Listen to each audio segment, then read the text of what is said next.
Hello friends, तो आज हम करेंगे बीएससी फाइनल ईयर की फिजिक्स के न्यूक्लियर फिजिक्स के पेपर की यूनिट नंबर 1 के आगे के एमसीक्यूज। पिछले वीडियो में हमने कुल मिलाकर 29 क्वेश्चंस कवर किए हैं, जिसमें हमारे 29 एमसीक्यूज तैयार हो गए।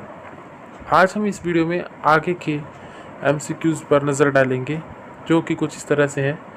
पहला एमसीक्यू बनता है, what is the range for values of nuclear radius parameter. What is the range for values of nuclear radius parameter RO। तो वो रेंज क्या है न्यूक्लियर रेडियस पैरामीटर की? वो रेंज है 1.2 to 1.6 फर्मी। 1.2 to 1.6 फर्मी क्या चीज़ है? रेंज है किसकी? न्यूक्लियर रेडियस पैरामीटर की वैल्यू की। ठीक है, आगे है, what is the order of density of nuclei of all elements. What is the order of density of nuclei of all elements. किसका ऑर्डर डेंसिटी का? किसकी डेंसिटी? न्यूक्लियाई की। तो क्या है? 10 की power 17, 10 ratio power 17 kg per metre cube. 10 ratio power 17 kg per metre cube is the order of density of nuclei of all elements. आगे है, what is hyper fine structure. Hyper fine structure क्या होता है? तो इसका answer है the further splitting of spectral lines when examined through spectrographs of high resolving power is called hyper fine structure. क्या मतलब है इस लाइन का? The further splitting of spectral lines, जो स्पेक्ट्रल लाइंस होती है वो लाइट का जो लाइट स्प्लिट होती है तो स्पेक्ट्रल लाइंस में होती है, तो उसको भी अगर हम फर्दर स्प्लिट करें, कब स्प्लिट करेंगे हम स्पेक्ट्रल लाइंस को? जब वो एग्जामिन करी जा रही हो स्पेक्ट्रोग्राफ के थ्रू, और वो भी कौन से? हाई रिजॉल्विंग पावर की। जब हम किसी भी स्पेक्ट्रल लाइन को हाई रिजॉल्विंग पावर के स्पेक्ट्रोग्राफ में एग्जामिन करते हैं तो वो लाइट और भी फर्दर स्प्लिट हो जाती है, तो उसको हम क्या बोलते हैं? Hyper fine structure. The further splitting of spectral lines when examined through spectrographs of high resolving power is called hyper fine structure. आगे है, what is the formula for total angular momentum of nucleus. What is the formula for total angular momentum of nucleus. इसका answer I vector equal to में L vector plus S vector. क्या answer आएगा? I vector equal to में L vector plus S vector. आगे है, what is expression for magnitude of intrinsic spin. What is expression for magnitude of intrinsic spin. इसका answer है mod of I vector equal to में under root I multiply I plus 1 H cut. क्या answer है? किसका answer है ये? किसका expression है मैग्नीट्यूड ऑफ इंट्रिंसिक स्पिन का? क्या एक्सप्रेशन है? Mod of I vector equal to में root I multiply I plus 1 into H cut. What is gyromagnetic ratio. Gyromagnetic ratio क्या है? The ratio of magnetic dipole movement to the angular movement. क्या ratio है gyromagnetic ratio? The ratio of magnetic dipole movement. जो ratio है किसकी? Magnetic dipole movement की and या to the angular momentum. तो क्या है? Gyromagnetic ratio. What is the nuclear magneton. Nuclear magneton क्या है? म्यू एम इक्वल टू में ई एच कट अपॉन में 2 MP। This is called nuclear magneton. ये न्यूक्लियर मैग्नेटोन का फार्मूला है क्या? म्यू एम इक्वल टू में e into H cut upon 2 MP। इसका जो वैल्यू है वो कितनी है? इसकी वैल्यू 5.05 मल्टीप्लाई 10⁻⁻27 AM², मतलब angstrom metre square.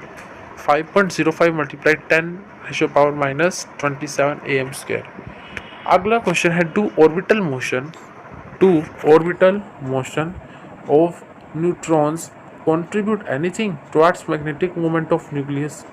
Do orbital motion of neutrons, जब न्यूट्रॉन्स ऑर्बिटल मोशन कर रहे होते हैं तो क्या वो कुछ कंट्रीब्यूट करते हैं मैग्नेटिक मोमेंट के टुवर्ड्स? किसके? मैग्नेटिक मोमेंट के, न्यूक्लियस के। तो उसका आंसर आएगा no. No orbital motion of neutrons cannot contribute anything towards magnetic movement of nucleus। अगला क्वेश्चन है, what is the sign of magnetic movement of neutron due to spin। Magnetic movement जो neutron का होता है spin के दौरान उसका sign क्या है, वह नेगेटिव साइन लगता है। कब? Negative is the sign of magnetic moment of neutron due to spin. अगला क्वेश्चन है, if magnetic moment is positive then magnetic moment is parallel और anti parallel to angular momentum. हमें बताना है कि अगर मैग्नेटिक मोमेंट पॉजिटिव हो जाए तो मैग्नेटिक मोमेंट पैरेलल हो जाता है, एंटी पैरेलल हो जाता है किसके? एंगुलर मोमेंटम के। तो आंसर आएगा पैरेलल। हमेशा पैरेलल होता है जब वो पॉजिटिव होता है किसके? एंगुलर मोमेंटम के। What is the shape of nucleus?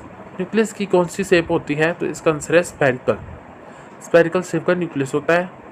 But which property of nucleus proves that nucleus is spherical in shape? अब जिसकी शेप हमने स्फेरिकल बताई है तो ऐसी कौन सी प्रॉपर्टी है जो प्रूव करती है इस चीज़ को? वह इलेक्ट्रिक क्वाड्रुपोल मोमेंट, ये जो प्रॉपर्टी है न्यूक्लियस की प्रूव करती है कि न्यूक्लियस स्फेरिकल शेप का होता है। What is the value of electric quadrupole moment for a perfect spherical nucleus? तो इसका आंसर है 0 वैल्यू रहती है किसी भी परफेक्ट स्फेरिकल न्यूक्लियस के क्वाड्रुपोल मोमेंट की।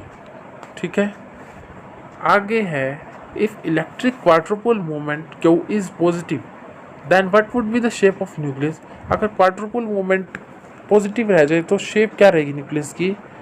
तो इसका आंसर है प्रोलेट और एलोंगेटेड। प्रोलेट या एलोंगेटेड शेप का न्यूक्लियस रह जाएगा। अगला क्वेश्चन है, if electric quadrupole moment Q is negative, पहले तो बताया पॉजिटिव, अगर नेगेटिव हो जाए then what would be the shape of nucleus? तो इसका आंसर है ओब्लेट और फ्लैटेंड। जब पॉजिटिव होता है क्या इलेक्ट्रिक क्वाड्रुपोल मोमेंट, तो उसमें उसकी शेप रह जाती है प्रोलेट या फिर एलोंगेटेड। लेकिन जब नेगेटिव हो जाता है इलेक्ट्रिक क्वाड्रुपोल मोमेंट तो उसमें न्यूक्लियस की शेप रह जाती है ओब्लेट और फ्लैटेंड। अगला क्वेश्चन है, what is the unit for measurement of electric quadrupole moment? हम इलेक्ट्रिक क्वाड्रुपोल मोमेंट को किस यूनिट से मेजर करते हैं? वो है 1 बैंड इक्वल टू में 10⁻⁻28 मीटर स्क्वायर। 1 बैंड इक्वल टू में 10⁻⁻28 मीटर स्क्वायर से हम उसे इस यूनिट से मेजर करते हैं। नेक्स्ट क्वेश्चन है, quadrupole moment has dimensions of dash. Quadrupole moment के पास किसकी डायमेंशंस होती है? तो इसका आंसर है एरिया की डायमेंशंस होती है। अगला क्वेश्चन है, highest positive value of quadrupole moment is for lutetium 176 and is 7 × 10⁻⁻28 metre square. तो क्या चीज़ है ये? हाईएस्ट पॉजिटिव वैल्यू जो है क्वाड्रुपोल मोमेंट की वो क्या है? ल्यूटीनियम के लिए तो है 176 एंड और ये कितनी है? इसकी range 7 × 10⁻⁻28 metre square. Largest negative value कितनी है क्वाड्रुपोल मोमेंट की? For antimony and is वो कितनी है? -1.2 × 10⁻⁻28 मीटर स्क्वायर। हमने एक पॉजिटिव वैल्यू बताई किसकी? ल्यूटीनियम 176 की, वो कितनी है? 7 × 10⁻⁻28 metre square. Largest negative value quadrupole moment की किसके लिए? एंटी मनी एंड वो कितनी है? -1.2 × 10⁻⁻28 मीटर स्क्वायर। अगला क्वेश्चन है, name the statistics applied for distinguishable and classical particles. तो वो कौन सी है? Maxwell Boltzmann statistics. Next question है, name the statistics applied to particles that obey Pauli exclusive principle. Pauli exclusion principle जिसको हम फर्मियंस भी बोलते हैं, फर्मियंस, वो कौन सी स्टैटिस्टिक्स है? वो है Fermi direct statistics. Example electron, proton and neutron. तो इन दोनों में कंफ्यूज नहीं होना। जो हमने 49th क्वेश्चन पढ़ा उसमें क्या लिखा हुआ है? Name the statistics applied for distinguishable and classical particles. Distinguishable and classical particles के लिए जो स्टैटिस्टिक्स अप्लाइड होती है वो है मैक्सवेल बोल्ट्जमैन स्टैटिस्टिक्स। लेकिन अब हमें इसमें बताना है कि name the statistics applied to particles that obey Pauli exclusion rule या fermions, that is Fermi direct statistics. ये एग्जाम्पल है इलेक्ट्रॉन, प्रोटॉन एंड न्यूट्रॉन। आगे है, what type of wave function is there for system obeying FD statistics. ऐसा कौन सा wave function है, कौन से टाइप का वेव फंक्शन है इधर जो कि किसी भी एफडी स्टेटिस्टिक्स को ओबे करता है, एफडी फर्मी डायरेक्ट स्टेटिस्टिक्स के सिस्टम को ओबे करता है, तो वो है anti symmetric wave function is there for a system obeying Fermi direct statistics. Next question है what type of wave function is there for a system obeying Boltzmann Einstein statistics. तो इसका क्या आंसर आएगा, वो बोल्ट्जमैन जो statistics को obey करता है वो है सिमेट्रिक, और जो फर्मी डायरेक्ट के लिए वो कौन सी है, एंटी सिमेट्रिक। बोल्ट्जमैन के लिए symmetric. Next question name the statistics applied to particles having zero और इंटीग्रल स्पिन। उस स्टेटिस्टिक्स का नाम बताए जो अप्लाई की जाती है पार्टिकल्स पर जो जिसकी जीरो और इंटीग्रल स्पिन हो, वह बोस-आइंस्टीन स्टेटिस्टिक्स। बोस-आइंस्टीन स्टेटिस्टिक्स जो है वो अप्लाई की जाती है। और जो ये हमने 52 क्वेश्चन पढ़ा, वह type of wave function is there for system obeying BE statistics. तो इसका मतलब यही है बोस-आइंस्टीन स्टेटिस्टिक्स को जो ओबे करता है सिस्टम वो कौन सा है, सिमेट्रिक। जो बोस-आइंस्टीन स्टेटिस्टिक्स के सिस्टम को ओबे करता है वेव फंक्शन वो कौन सा है, सिमेट्रिक। और जो वो स्टेटिस्टिक्स कौन सी है जो कि जिसमें पार्टिकल्स के पास जीरो इंटीग्रल रह जाता है, वो है Bose Einstein statistics. Name a property of wave function which does not have any classical analog. उस प्रॉपर्टी का नाम बताइए किसी भी उस वेव फंक्शन की जिसके पास कोई भी क्लासिकल एनालॉग नहीं होता है, वो है पैरिटी। कौन सी है, parity. What is eigen value for even parity. Eigen value बताइए इवन पैरिटी के लिए, वो है +1। And what is eigen value for odd parity. Eigen value बताइए ऑड पैरिटी के लिए, वो है -1। नेक्स्ट क्वेश्चन है इस वीडियो का last question. If due to inversion of space coordinates the spatial part of wave function remains unchanged, the parity is said to be। इसका क्या मतलब है, if due to inversion of space coordinates the spatial part of wave function remains unchanged, the parity is said to be, तो उसको हम even parity बोलेंगे। जिसका जो एक्सप्रेशन है वो क्या है, सही XYZ इक्वल टू में सही -x -y -z। तो ये थे हमारे टोटल 57 क्वेश्चन। पिछले सेशन में हमने 29 के, उसके आगे के हमने 57 तक कंप्लीट कर लिए, और इस वीडियो में बस इतने ही क्वेश्चंस रहेंगे।